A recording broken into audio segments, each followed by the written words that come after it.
Their lives were cut short by a virus that has caused human and economic devastation across the world.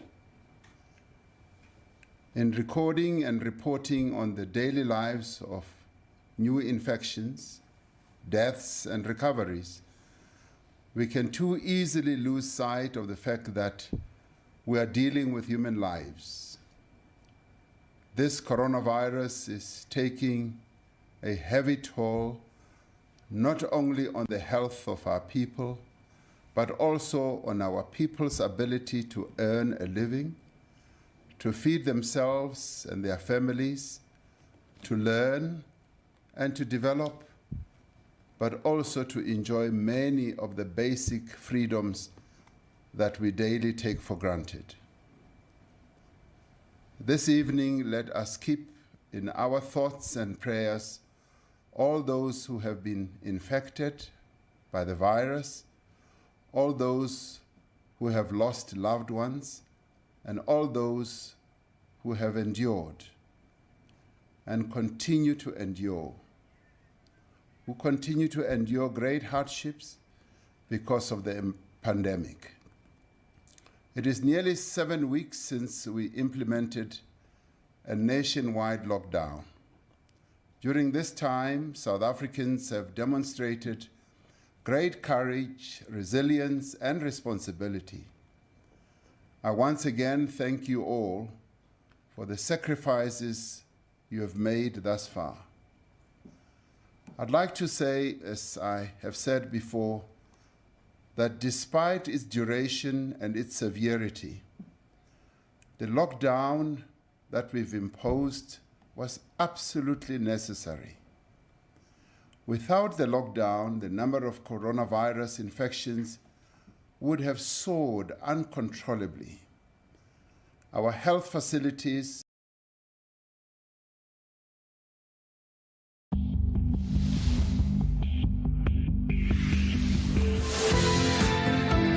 From the very beginning, our response has been guided by advice from world-leading experts from our own country and from across the globe.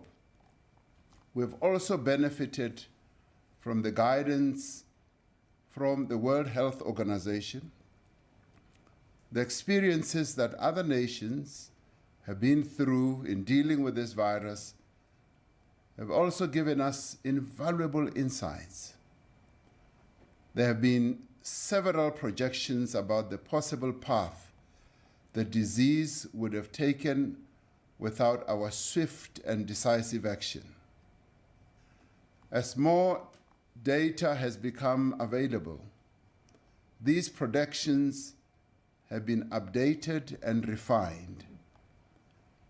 The best current estimate is that without the lockdown and the other measures that we have taken, at least, they say, 80,000 South Africans could have been infected by now. And the death toll could have been at least 8 times higher than what it is at the moment. As it stands, there are 219 people in our country who have succumbed to this disease. By contrast, at a similar stage in the progression of the disease, countries such as the United States had recorded over 22,000 deaths, and the United Kingdom over 19,000 deaths.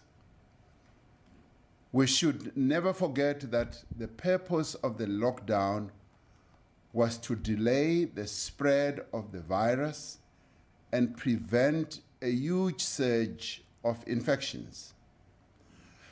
So far, we've been successful in the manner in which we as South Africans have responded and dealt with this virus. And by this, I mean all of us as South Africans. The percentage of cases identified out of all the tests conducted, what is known as the positivity rate, has remained rather low and stable. the level of confirmed infections in South Africa is around 181 people per million of the population. By contrast, countries such as the United States, the United Kingdom, Spain, Italy, and Singapore have been between 2,400 and 4,600 coronavirus cases per million people. In our case, it is significant that out of the 12,074 confirmed cases in South Africa, we have recorded 4,745 people who have recovered. By delaying the spread of the disease, we've been able to strengthen the capacity of our health system and to put in place wide-ranging public health programs to better manage the inevitable increase in infections. We now have nearly 25,000 additional beds available for quarantine, additional to the beds we already have. We've been able to source and produce substantial quantities of personal protective equipment for health workers, vital medical equipment, and other supplies. But we still need more. Using the valuable time which the lockdown gave us, we have managed to significantly expand our screening and our testing program. In all, our field workers have now screened over 9 million people in our country, and we have conducted nearly 370,000 coronavirus tests. This is the largest and most extensive public health mobilization in the history of our country. It has been made possible by the hard work and dedication of thousands of community workers, nurses, doctors, and other health workers. They have made enormous sacrifices to ensure the success of the lockdown. By answering the call to stay at home and stay safe, you, the people of South Africa, have helped all of us to save many lives. As we have strengthened our public health response, we have introduced several vital measures to support the companies, the workers, and the households that have been severely affected by the lockdown. We have introduced an economic and social relief package worth over 500 billion rand to help companies in distress, to save jobs, and to provide some income to informal workers and poor households. Since it was established, the special COVID-19 relief scheme of the Unemployment Insurance Fund has paid out over 11 billion rand to 2 million workers employed by over 160,000 companies in distress. This will help to keep companies afloat and save millions of jobs. The various funds that we established to provide support for small businesses, including the initiatives of the Department of Small Business Development, the Department of Tourism, the Industrial Development Corporation, and the South African Future Trust, have provided direct assistance to over 27,000 enterprises. As of today, the 200 billion rand COVID-19 loan guarantee scheme, which is guaranteed by the government, has begun to process applications from small and medium-sized businesses. At the beginning of this month, government paid out an additional 5 billion rand to social grant recipients to assist poor households at a time when other sources of income have been disrupted. We have opened applications for the special COVID-19 grant of 350 rand a month for unemployed South Africans who receive no other form of assistance from government. By the close of business today, some 3 million South Africans had already applied for this assistance. These temporary measures will be in place for 6 months. We will continue to spare no effort to ensure our most vulnerable citizens are supported and protected during this difficult time. The scale of the measures we have taken, including tax relief and interventions by the South African Reserve Bank, is quite historic. The Solidarity Fund, which was set up to support the coronavirus response, has raised around 2.7 billion rand in commitments from over 175,000 individuals and more than 1,500 companies and foundations.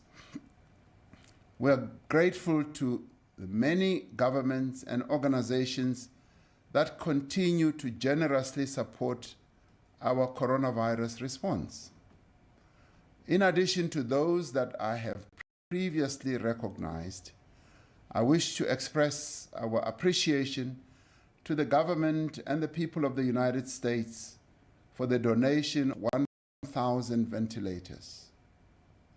I also want to recognize the commitment of the group of foundations of 2 billion rand to mitigate the impact of coronavirus on vulnerable communities in Africa, our continent.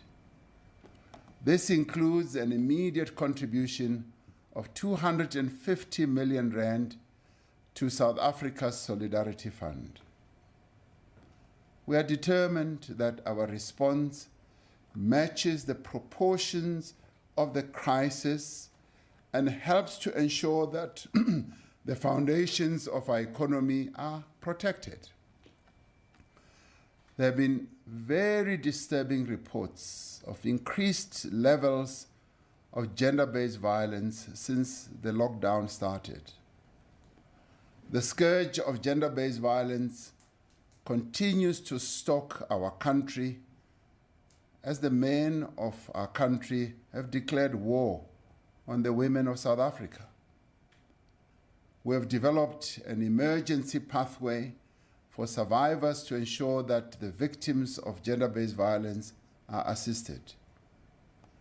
One of the interventions we have made is to ensure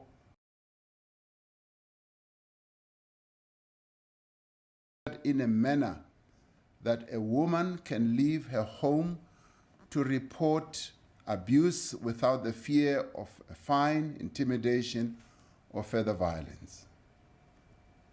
Now, 2 months after we declared a national state of disaster, we are ready to shift to a new phase in our response to the coronavirus pandemic. On the 1st of May, we moved to alert level 4 from level 5 and began the phased easing of the national lockdown. This was in line with our risk-adjusted strategy, through which we sought to slow down the rate of infection and flatten the curve. We are now preparing for a further easing of the lockdown and a gradual opening of our economy. I will repeat what I have said before. If we lift the lockdown too abruptly and too quickly, we risk a rapid and unmanageable surge in infections. We will therefore continue to proceed cautiously informed by the best available evidence and guided by the advice of local and international experts, but also in observing the experiences of other nations. Our goal is to steadily increase economic activity while putting measures in place to reduce the transmission of the virus and provide adequate care for those who become infected and need treatment. When I last addressed you, I outlined the 5-level alert system that we have introduced to guide this process. At the time, the country was at level 5, as I said, which has the most stringent restrictions on movement of people and economic activity. Alert level 4, which is the current level across the country, retains most of the lockdown regulations but permits the gradual opening up of certain parts of the economy. Alert level 3 to 1 allow progressively greater relaxation of restrictions. As I indicated then, some areas of the country may be designated at a particular alert level, while others may be designated at another level. This would be done according to the rate of infection in an area and the state of readiness and the capacity of its health facilities to cope with treating infected people. For now, infections are mostly concentrated in a few metropolitan municipalities and districts in our country. It is important that we maintain stringent restrictions in those areas and restrict travel out of these areas to other parts of the country with lower rates of infection. We will immediately begin a process of consultation with relevant stakeholders on the proposal that by the end of May, most of the country should be placed on alert level 3, but that those parts of the country with the highest rates of infection remain on level 4. We will make further announcements in this regard after the completion of the consultations we will have. In the coming days, we will also be announcing certain changes to level 4 regulations to expand permitted business activities in a number of sectors in the retail, in the e-commerce, and reduce restrictions also on exercise. Some of our people have questioned whether our approach in dealing with the coronavirus has been at the expense of the livelihood of our people. Our strategic approach has been based on saving lives and preserving livelihoods. Our key objective has always been to slow down the infection rate through a number of interventions in our coronavirus prevention toolbox. And each of these prevention measures are crucial and are non-negotiable.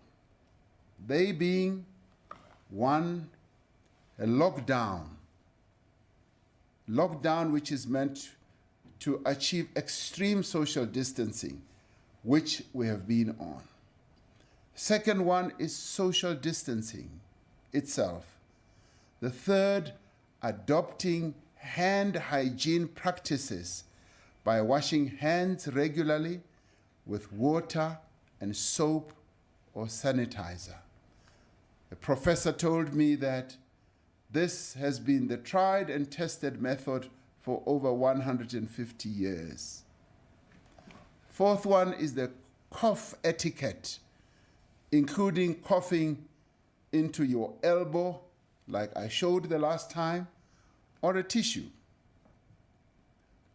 The next one would be wearing cloth masks whenever you are in public spaces like this, and wearing it properly. The next one is the use of personal protection equipment by all our health workers. The next one is frequent cleaning of the work environment and other public spaces. And may I add here, it should also include the cleaning of our living environment as well. Good hygiene. The next one is symptom screening. The next one is testing, isolation, quarantine, and contact tracing. It is in the implementation of all these preventative measures that we will overcome this disease. The success of our efforts to limit transmission of the virus depends on finding those who are infected as early as possible, tracing their contacts or those they've been in contact with, and isolating them so they cannot pass on the virus to others. Our door-to-door screening campaign in vulnerable communities across the country has resulted in over 100,000 people being referred for testing.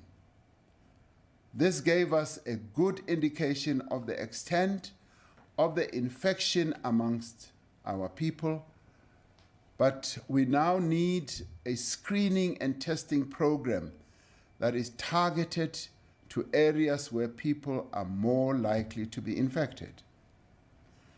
This will involve the identification of infection hotspots using a combination of technology, surveillance data, and the epidemiological mapping, enabling the rapid deployment of dedicated screening and testing teams to those areas. Those found to be positive should either self-isolate or be isolated in suitable and independently inspected facilities. Most importantly, this new phase will require each of us to change our own behavior in profound ways. There needs to be a fundamental shift in our thinking and our way of life. We need to take personal responsibility for our own health and the health of others. Let us remember that although the lockdown has slowed down the rate of transmission, the virus is very much still present and will be present amongst us for a long time to come. We have been warned that infections will inevitably rise as the lockdown measures are eased, as has happened in many other countries. We also know that the coronavirus will continue to be a global health threat for some time to come, and that the fight against COVID-19 needs to become part of our daily lives. Our success in overcoming the virus will ultimately be determined by the changes we make in our behavior, by the changes we make in how we move around, by the changes we make in our personal interactions, by changes we make where if you go into a mall, you must expect that at the door they will give you a sanitizer. They'll be sanitizing so that you can clean your hands. The hugging and shaking of hands and kissing is a thing of the past. As restrictions are eased, we will need to observe social distancing even more carefully. Yes, wear our face masks whenever we leave home, wash hands regularly with soap and water or sanitizer and avoid contact with other people. I've been encouraged that so many people are wearing face masks in public since the start of Alert 4. I went walking this morning, and the many people that I saw in the street were wearing their face masks. And it was then that I really realized that South Africans have taken the message of wearing face masks seriously. I was really encouraged. We will need to reorganize our workplaces, our schools, our universities, our colleges, and other public spaces to limit transmission. We will need to adapt to new ways of worshiping, of socializing, of exercising, and also of meetings. And this will minimize the opportunities for the virus to spread. It is our actions now that will determine whether the advantage we gained through the lockdown can be sustained. It is our actions now, individually and together, that will determine whether the great sacrifices that people have made over these last 2 months will ultimately save the lives of thousands of South Africans and spare our country from the huge devastation that this pandemic can cause. The transition to the next phase of the coronavirus response will in many ways be more difficult than the present one. The risk of infection outbreaks will increase as more people return to work. This calls for vigilance, responsibility, and discipline from all of us. My fellow South Africans, over the last 7 weeks, you have been asked to endure much and to sacrifice much. On more than one occasion, I have stood before you and asked you to accept stringent restrictions on your daily lives, knowing that these will bring great hardship. You have heeded these calls, firmly convinced that these measures are necessary for the health and the well-being and indeed the survival of each one of us. In return for everything that is being asked of you, there are a few fundamental things that you ask of us, your leaders. And that is why we must acknowledge that as we have confronted this unprecedented challenge, there may have been times when we have fallen short of your expectations. Some of the actions we have taken have been unclear, some have been contradictory, and some have been poorly explained, and some have evoked a lot of anger and opposition in all of you, in many of you rather. Implementation has sometimes been slow, and enforcement has sometimes been inconsistent and too harsh. This evening, I want to reaffirm my commitment and the commitment of the government that I lead to take whatever action is necessary to safeguard the life, the dignity, and the interests of the people of our country.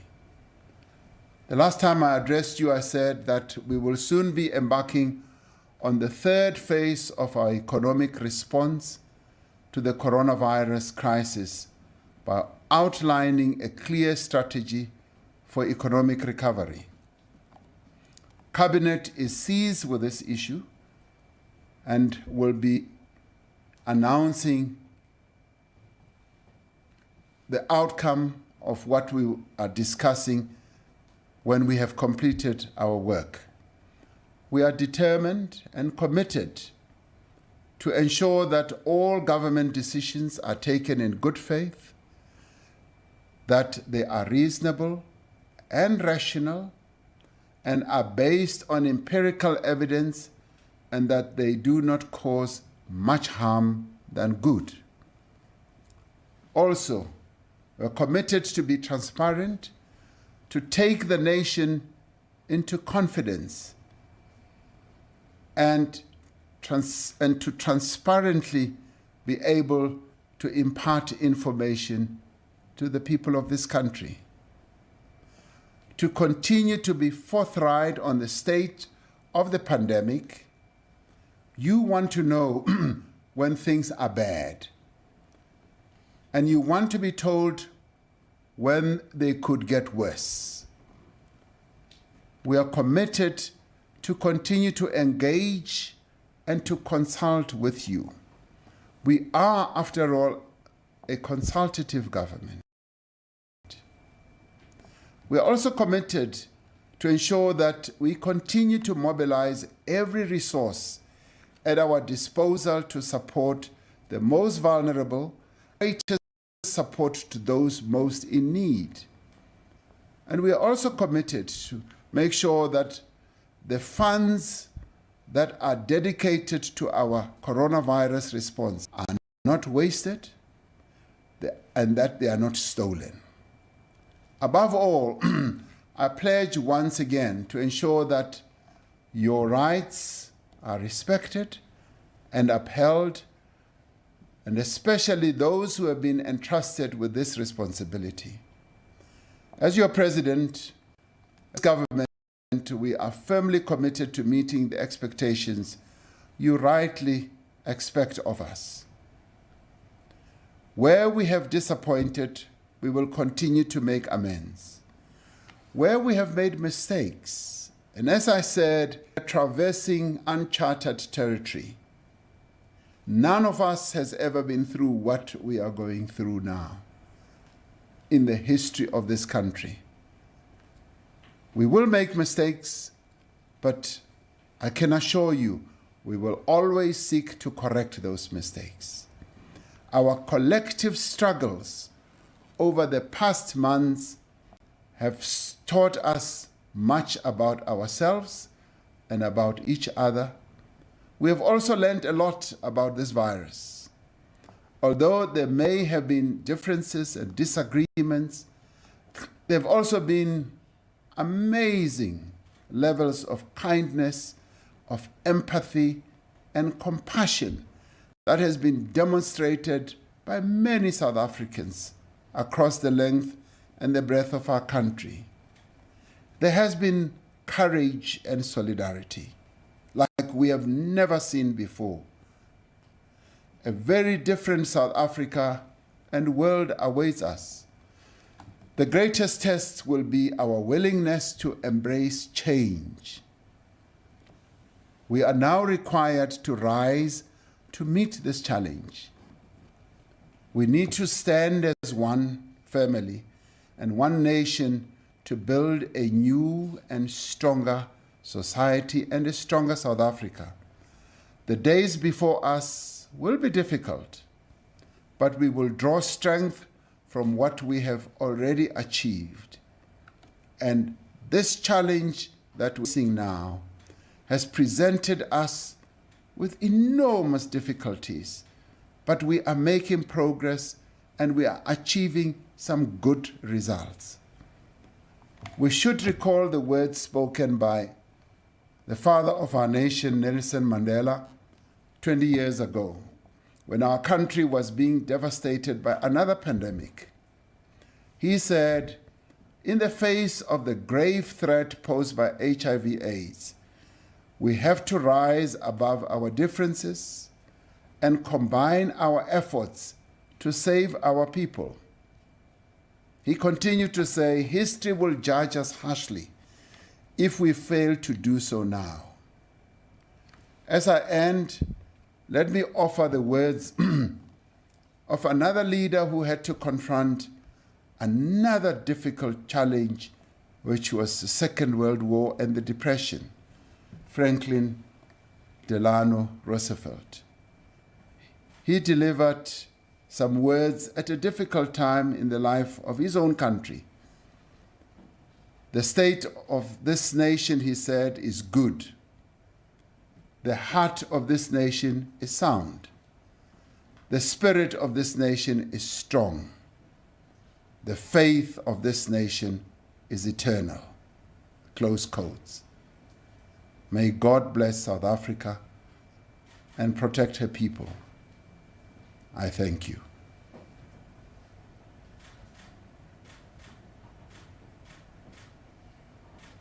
Thank you.